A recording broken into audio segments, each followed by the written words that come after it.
അസ്സലാമു അലൈക്കും വറഹ്മത്തുള്ളാഹി വബറകാതുഹു.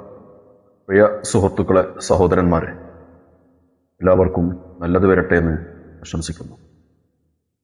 ഇന്ന് സാമൂഹ്യ മാധ്യമങ്ങളിൽ, അതായത് സോഷ്യൽ മീഡിയയിലൂടെ നമ്മളൊക്കെ കാണുന്ന ഒരുപാട് വീഡിയോകളുണ്ട്. ഒരാളെക്കുറിച്ച് അദ്ദേഹം എവിടെയോ പറഞ്ഞ വീഡിയോ സ്വന്തം വീഡിയോയുടെ മുന്നിൽ ആഡ് ചെയ്തുകൊണ്ട് ഇവൻ അങ്ങനെ പറഞ്ഞു, ഇവൻ ഇങ്ങനെ പറഞ്ഞു എന്ന് പറഞ്ഞ് ജനങ്ങളെ ഇടയിലേക്ക്, അതായത് ആ ഒരു പ്രസംഗമോ ആ ഒരാളെ ആരും അറിയാത്ത രീതിയിലേക്ക് പരസ്യമാക്കുന്ന എത്രയോ ആളുകളുണ്ട്. നമ്മൾ ഒരാളെ പരിഹസിക്കുമ്പോൾ, അതല്ലെങ്കിൽ ആ ആളുടെ ന്യൂനതകൾ പരസ്യമാക്കുമ്പോൾ അവർ എത്രത്തോളം വേദനിക്കുന്നുണ്ടാവും എന്ന് നമ്മൾ മനസ്സിലാക്കുന്നുണ്ട്. നമ്മൾ ഒരാളെ പരിഹസിക്കുമ്പോൾ ആ ആള് എത്രമാത്രം അതിൽ വിഷമിക്കുന്നുണ്ടെന്ന് നമ്മൾ മനസ്സിലാക്കുന്നുണ്ട്.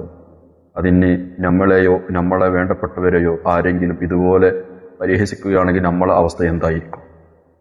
കുറച്ച് ലൈക്കിനും അതുപോലെ ഫോളോവേഴ്സിനും ഷെയറിങ്ങിനും ഫേമസ് ആവാൻ വേണ്ടിയും ആരെ എന്തൊക്കെ പറയാം എന്നുള്ള പഠനത്തിലാണ് ജനങ്ങളുള്ളത്.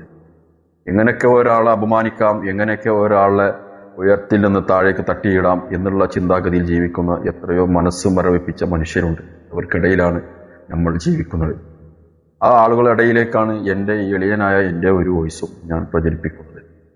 പറ്റുമെങ്കിൽ ഷെയർ ചെയ്യുക, സബ്സ്ക്രൈബ് ചെയ്യുക, ഫോളോ ചെയ്യുക, സപ്പോർട്ട് ചെയ്യുക. ഞാൻ ചെയ്യുന്ന ഓരോ വീഡിയോകളും അള്ളാഹുവിൻ്റെ വജ്ഹ് ഉദ്ദേശിച്ച് മാത്രമായിരിക്കും. എൻ്റെ പരിമിതമായ അറിവിനുള്ളിൽ വെച്ച് ഉള്ള കാര്യങ്ങൾ അറിയിക്കുകയാണ്. ഇൻഷാ അല്ലാഹ് അള്ളാഹു തൗഫീഖ് ചെയ്യണം. നമ്മുടെ നാവ് അള്ളാഹു തന്ന ഏറ്റവും വലിയൊരു അനുഗ്രഹമാണല്ലോ.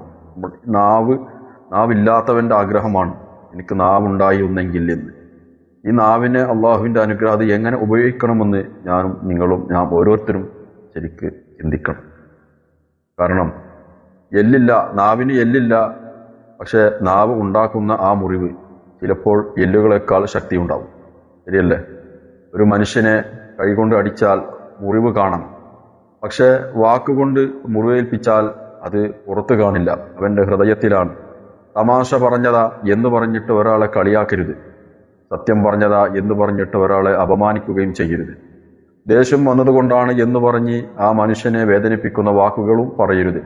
നബി സല്ലല്ലാഹു അലൈഹി വസല്ലമ തങ്ങൾ നമ്മെ പഠിപ്പിച്ചത് നല്ലത് സംസാരിക്കട്ടെ, അല്ലെങ്കിൽ മിണ്ടാതിരിക്കട്ടെ. അതുകൊണ്ട് സോഷ്യൽ മീഡിയയിൽ ഒരാൾ ഒരു കമന്റ് ഇടുന്നതിന് മുമ്പ് ആർക്കാണോ കമന്റ് അയക്കുന്നു ആ ആള് നമ്മളെ മുന്നിലുണ്ടെങ്കിൽ ആ ആളെ മുഖത്ത് നോക്കി നമുക്കത് പറയാൻ കഴിയുമെങ്കിൽ എഴുതാം. ഈ വാക്ക് എൻ്റെ മുന്നിൽ ആ മനുഷ്യനോട് നേരിട്ട് പറയാൻ എനിക്ക് കഴിയില്ലെങ്കിൽ കമന്റ് ചെയ്യാതിരിക്കുന്നതാണ് നല്ലത്. കാരണം അള്ളാഹുവിൻ്റെ മുമ്പിൽ നമ്മൾ പറയാൻ കഴിയില്ല, യാ അള്ളാ ഞാൻ തമാശക്ക് പറഞ്ഞതായിരുന്നു. മറ്റൊരാളുടെ മാനം കാത്തു സൂക്ഷിക്കുക, ഹൃദയം വേദനിപ്പിക്കാതിരിക്കുക, വാക്കുകൾ സൂക്ഷിക്കുക. നമ്മുടെ നാവിൽ നിന്ന് പുറപ്പെടുന്ന ഓരോ വാക്കും ഒരിക്കൽ നമ്മളിലേക്ക് തന്നെ തിരിച്ചെത്തും.